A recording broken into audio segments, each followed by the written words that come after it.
Notre Dieu est capable, mais il est seulement capable pour les personnes qui le servent. Vous devez comprendre cela. Si vous ne servez pas Dieu, si vous ne croyez pas en Dieu, la capacité de Dieu n'est pas disponible pour vous. Il est capable de vous délivrer si seulement que votre faiblesse repose sur ses épaules. Notre Dieu est capable. Que les anges du haut des cieux le crient, notre Dieu est capable. Que les prédicateurs le crient, dans les églises du haut de l'estrade, notre Dieu est capable. Laissez-les, jetez-les.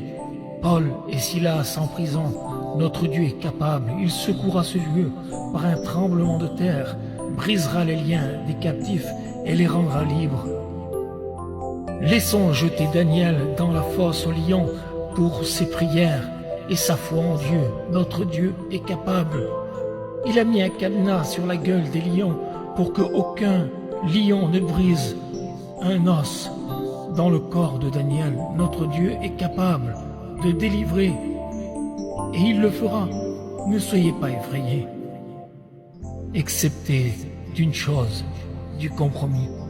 Soyez effrayés de compromettre vos convictions. Soyez effrayés de sacrifier une vie intègre et juste devant Dieu. Soyez effrayés d'enfreindre les lois de la Sainte Bible. Soyez effrayés d'être hors du chemin ou en déséquilibre devant Dieu.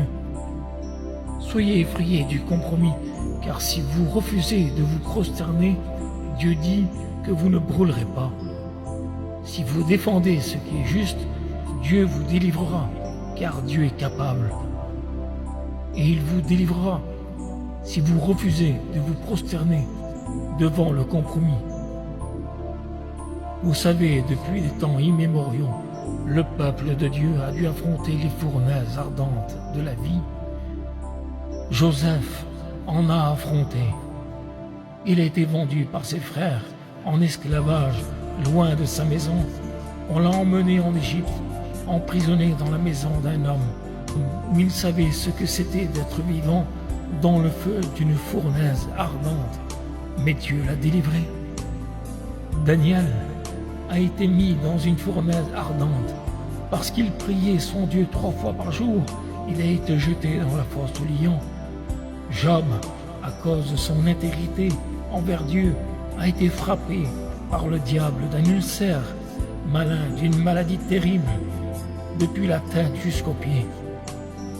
Et vous savez, les fournaises ardentes peuvent prendre plusieurs aspects, plusieurs formes. Parfois c'est la maladie, parfois c'est la pauvreté, parfois c'est la perte d'un être cher, parfois c'est la privation, parfois c'est la trahison d'un ami, c'est la haine, la vengeance. Ça peut être n'importe quoi, mais la fournaise ardente vous emmènera à crier à Dieu pour votre vie.